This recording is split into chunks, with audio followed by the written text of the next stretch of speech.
Ah. Halo Tribuners, bertemu lagi dengan saya Hurib dalam Ruang Inspirasi program Tribun Jateng. Bersama saya sudah hadir Pak Teja, owner dari toko Virgin ini. Tribuners mungkin yang lama-lama dari warga Telogosari tahu bahwa dulu toko ini adalah hanya garasi ya Pak ya? Ya. Dan sekarang sudah melebar banyak, sampai 3, mungkin sebentar lagi 4 outlet. Oke, kita simak pembicaraan banyak dengan Pak Teja, dan nanti Tribuners akan mendapatkan sesuatu yang menginspirasi Tribuners untuk berguna untuk kehidupan Tribuners akan datang. Salam inspirasi.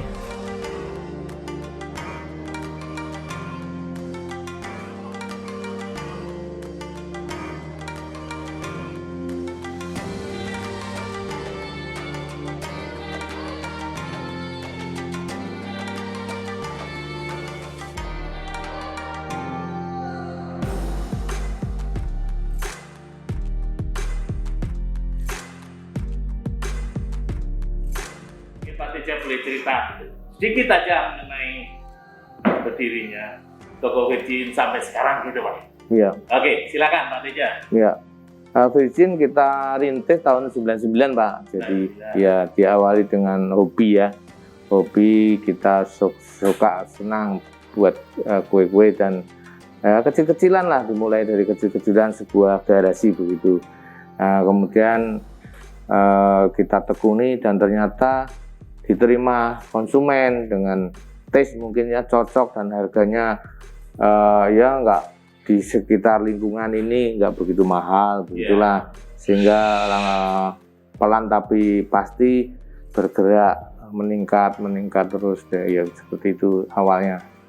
Jadi sudah 22 tahun sekarang. 22 tahun. Oke, Tribuners 22 tahun. Rasanya kita harus tanya kepada Pak Teja. Kenapa bisa panjang? Pak Teja bisa menganalisis kan? Apa kelebihan dari toko Virgin ini dibandingkan yang lain? Kenapa Pak Teja sampai 22 tahun bisa? Mungkin ada sesuatu yang bisa menginspirasi Tribuners. Mungkin jatuh bangun Pak Teja ya. Dan itu akan membuat teman-teman Tribuners akan bisa mendapatkan sesuatu dan mungkin bisa artinya memberikan inspirasi untuk lebih maju lagi. Saya rasa kalau kita untuk memulai usaha makanan ya, roti ya dalam hal ini ya, kan prinsip utama makanan itu kan harus benar enak. Nomor satu enak dulu. Yang kedua prinsipnya adalah harganya itu murah, juga terjangkau. Jadi artinya pemilihan segmen itu tepat gitu ya. Segmen yang akan dipilih itu harus jelas. Bawah, tengah atau atas begitu. Nah, kita kebetulan di Perumahan Telogosari kan awalnya. Jadi segmennya pastinya menengah ya, menengah paling enggak itu kan. Dan kita harus tepat di sisi harga, dan tadi kembali ke satu yang harus utamanya adalah enak itu. Enak, kemudian harganya itu terjangkau. Dan kemudian yang lain melengkapi, servis, pelayanan, kemasan itu juga. Hanya 3 poin itu kalau kita bisa penuhi, dia akan bergerak dengan sendirinya, karena sifat dari makanan itu adalah dari mulut ke mulut Pak. Jadi Bapak ngicipin, diberi tetangga atau teman, enak pasti kan mencari di mana ini kan begitu. Kemudian kan masuk harganya berapa seperti itu, dan semua kelasnya segmennya jelas ya, dengan sendirinya dia akan naik. Jadi pelanggannya akan meningkat begitu. Iya. Pak Teja 20 tahun berapa tadi Pak? 99. Oke, waktu itu mungkin masih sedikit ya Pak ya toko roti ya. Nah sekarang kan toko roti udah banyak Pak. Mungkin toko roti yang modern udah banyak. Nah gimana Pak Teja mempertahankan pelanggan Pak Teja itu? Ya yang utama adalah kita harus terus menciptakan ya, kreatif dalam hari ini. Makanan baru, roti menu-menu baru harus dan mempelajari selera konsumen. Pastinya seperti itu, kita harus tidak berhenti tapi terus mengembangkan menu-menu baru. Kenapa itu Pak Tejo? Apa Pak Tejo ngobrol dengan konsumen Pak Teja, atau Pak Teja browsing atau misalnya mengembangkan secara sendiri di keluarga terus dikeluarkan yang baru gitu Pak Teja? Sebenarnya ini kombinasi juga ya, dari supplier bahan-bahan itu mereka punya tenaga ahli begitu kan. Jadi mereka istilahnya masuk juga ke produksi kita, memberikan pelatihan supaya tujuannya bahannya itu bisa dipakai oleh kita, dan bila dipakai nanti dijual itu laku dan rame, otomatis kembali ke bahan itu. Pengambilan bahan juga akan tambah banyak, seperti tambah besar. Nah, mereka itu supplier bahan, pabrikan-pabrikan itu support kita, ngajarin kita ini roti di mana lagi tren, dia datang. Oh ya? Iya, 2-3 hari. Tepungnya itu Pak ya? Bareng-bareng kita di training gitu loh. Ini ada roti lagi tren di Jakarta, misal ini roti jenis ini. Ayo kita belajar pakai bahan saya gitu. Oh gitu. Nah, itu kombinasi seperti itu. Terus otomatis disajikan di toko. Ya, itu banyak ada pabrik gandum, tepung, pabrik coklat, mentega, macam-macam lah bahan-bahan itu punya tenaga ahli. Nah, kita dikasih sedikit teknik-teknik itu supaya tujuannya pemakaiannya bahan itu bila itu nanti laris atau laku kembali ke dia. Ya, Oke, Pak Teja, masih ingat nggak produk roti unggulan dari Virgin ini apa yang jadi unggulan Pak Teja? Kita agak kesulitan kalau pertanyaan seperti itu ya Pak, karena memang pada dasarnya di berbagai toko itu ada andalan, tapi di kita itu hampir semuanya Pak. Jadi kalau habis gitu, artinya sulit kalau nyebutin andalan itu. Memang sih di kebanyakan tempat lain, outlet lain, roti-roti lain itu ada yang semacam itu, punya satu andalan, produk andalan. Kalau di tempat Virgin ini semuanya, rata lakunya Pak ya, tidak ada yang paling disukai konsumen nggak ya Pak? Oke, Pak Teja, kalau dipikir-pikir kami ini pernah dengar Pak, dulu Virgin ini toko kecil, tapi sekarang katanya udah punya cabang sampai 3 ya. Gimana itu Pak Teja bisa ceritakan itu loh, bisa membangun sampai segitu cepat kayak gitu kan, dari yang kecil mungkin tetangga sini mungkin, dari kecil bisa besar gitu Pak ya, dan punya cabang. Saya yakin semua Tribuners juga pengen berbagi pengalaman itu Pak Teja, silakan. Ya, awalnya sih rumah kontrak juga sih Pak. Di toko itu Pak? Iya, kontrak aja kan, kita mulai dari garasi yang tadi saya cerita. Jadi ya iseng aja sih Pak, jadi kan coba-coba atau kita punya passion buat kue dan kecil-kecilan dirintis, dan ternyata kok berkembang begitu kan, dari rumah kontrakan yang tidak terlalu besar, dan itu pun di garasi, produksinya makin hari meningkat, sehingga kewalahan lah, lokasi tempatnya itu terbatas, permintaan tambah banyak, jadi kita cari lokasi lagi, tempat sebelahnya kita beli kayak gitu. Itu hanya dalam 1 tahun penuh lagi tempat itu, lokasi itu, cari lagi seperti itu, karena kan di perumahan tidak luas, jadi sehingga ada beberapa titik lah di sini. Nah, kemudian setelah itu pun kita kejar-kejaran, omsetnya terus saja meningkat, dan akhirnya kita harus mencari lokasi pabrik gitu kan yang besar, dan kita buka cabang yang pertama di Ungaran itu. Itu kan lebih luas, sehingga Ungaran bisa suplai yang di sini, yang kewalahan produksi ada beberapa titik di perumahan ini. Jadi akibat situasi itu terus kita cari di Ungaran, dapat Ungaran. Nah, kemudian berikut setelah 5 tahun cabang lagi di Pamularsi. Pamularsi malah yang terakhir ya? Iya. Ya, rencana sih nanti waktu dekat lah. Yang keempat Pak ya? Di mana rencana Pak? Ya, Semarang Selatan. Semarang Selatan ya? Ya, daerah Serondol apa? Serondol ya? Oke. Pak Teja ini sudah 22 tahun ya? Mungkin dengan keluarga Pak Teja, dengan ibu dan anak-anak, itu siapa sih yang betul-betul bisa membuat roti itu? Kenapa nggak toko soto Semarang atau apa-apanya? Iya, lebih ke passion ibu sebenarnya Pak. Ibu ya, istri ya. Istri. Ya, jadi saya kan di luar produksi ya. Saya membantu di manajemennya. Marketingnya, manajemennya. Jadi yang memutuskan passion itu ibu. Ya. Makanya keputusan membuat toko roti adalah dari ibu. Iseng-iseng. Dan semuanya awalnya iseng Pak ya? Iseng aja. Oke Pak Teja, kalau kita lanjutkan lagi, ada nggak kira-kira satu masalah krusial yang membuat Pak Teja mungkin sesuatu yang akhirnya membuat bangun lagi move on atau apa terus bisa berkembang lagi Pak? Atau lancar-lancar aja atau gimana? Sejauh ini yang rintisan sampai 22 tahun lancar aja.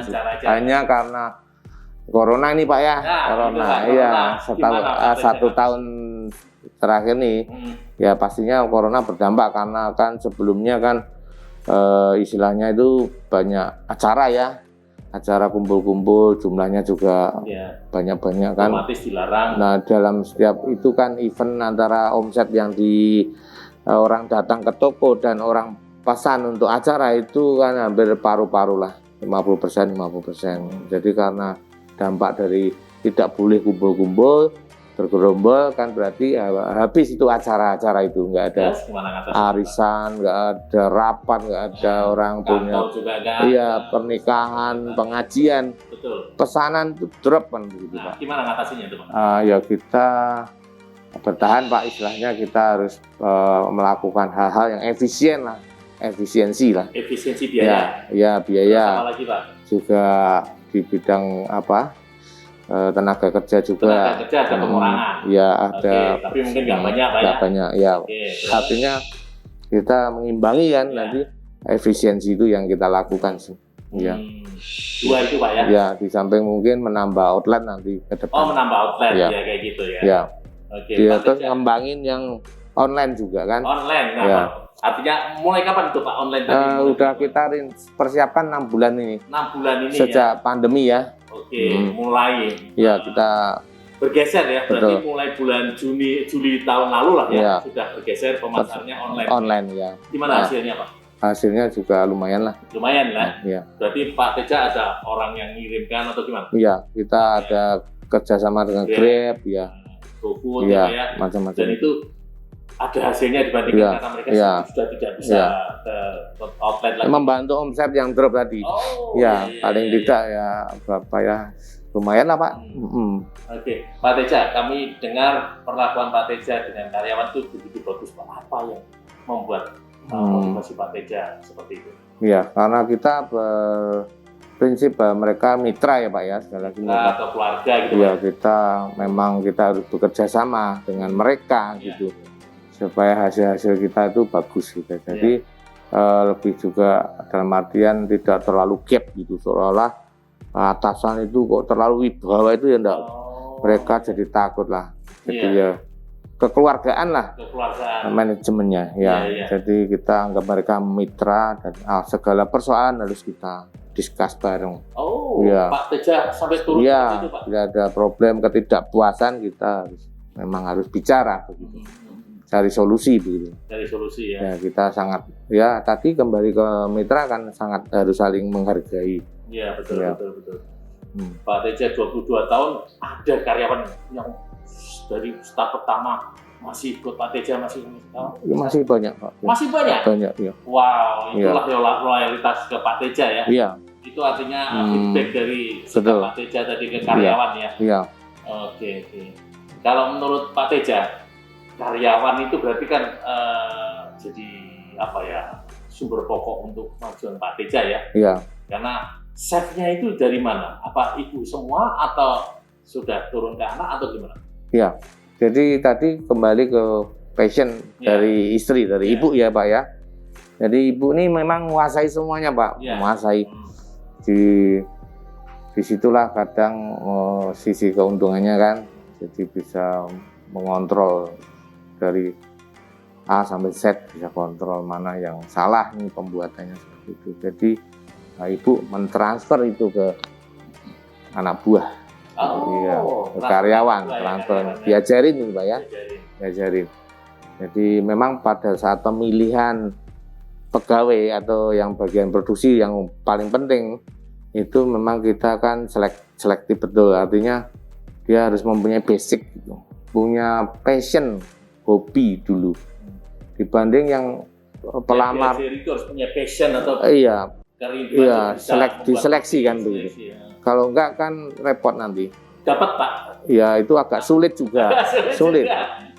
Karena dikejar kebutuhan dan mencari yang passion itu susah. Susah. Ya susah karena tadi kalau mereka punya passion kan lebih gampang. Iya, lebih cepat. Karena dia seneng, gampang, cepet diajarin cepet. Tapi kalau orang nggak bakat kan repot. Jadi poinnya memang harus ke sana sih. Cuman untuk mencari itu susah. Nah kita ya terus tapi dapat lah ya. Iya dapat. Karena Pak Tejo sudah 22 tahun, saya yakin pasti dapat kan ya. Iya betul. Dan rasa bisa dipertahankan sampai selama itu, rasanya pasti dapat ya. Ya kualitas dijaga dan inovasi terus kan. Iya oke. Jadi selain harga tadi Pak ya, terus yang pertama rasa ya Pak ya, karena makanan. Yang lain pelayanan tadi terakhir tadi juga dari internal Pak Teja mendidik anak buah. Betul. Bisa menghasilkan itu ya. Iya betul. Oke Pak Teja, sebelum mengakhiri ngobrol kita siang ini, ada nggak kata-kata kalimat motivasi yang bisa diberikan ke Tribuners untuk bisa membangkitkan semangat mereka? Ya kan Pak Teja? Ya pada dasarnya kita semua dari lahir udah dibekali talenta passion ya. Jadi kita harus mencari itu. Pastilah ada yang pinter masak, pinter buat kue, pinter macam-macam profesi kan. Nah, itu yang kita mesti cari itu karena dari passion itu yang menurut saya sih yang bisa membuat kita itu sukses ya Pak ya. Sukses itu ya. Selain semangat Pak ya. Passion. Gitu, ulet juga kan ditekuni. Apapun itu adalah bekal menurut saya. Apapun itu adalah bekal. Setiap orang diberi itu dan itu dicari itu. Kemauan untuk belajar passion tadi passion, talenta ya Pak bakat itu. Kan ini juga kembali ini bakatnya ibu kan. Passion gitu. Oke, terima kasih Pak Teja. Oke Tribuners, sudah banyak tadi kita ngobrol sama Pak Teja dan Tribuners mendengarkan sendiri apa tadi kalimat inspiratif dari Pak Teja, sangat menginspiratif untuk kita semua, dan kita akan ketemu dengan narasumber lainnya dan kita bagikan ke Tribuners semua. Oke, sampai sekian. Salam inspirasi.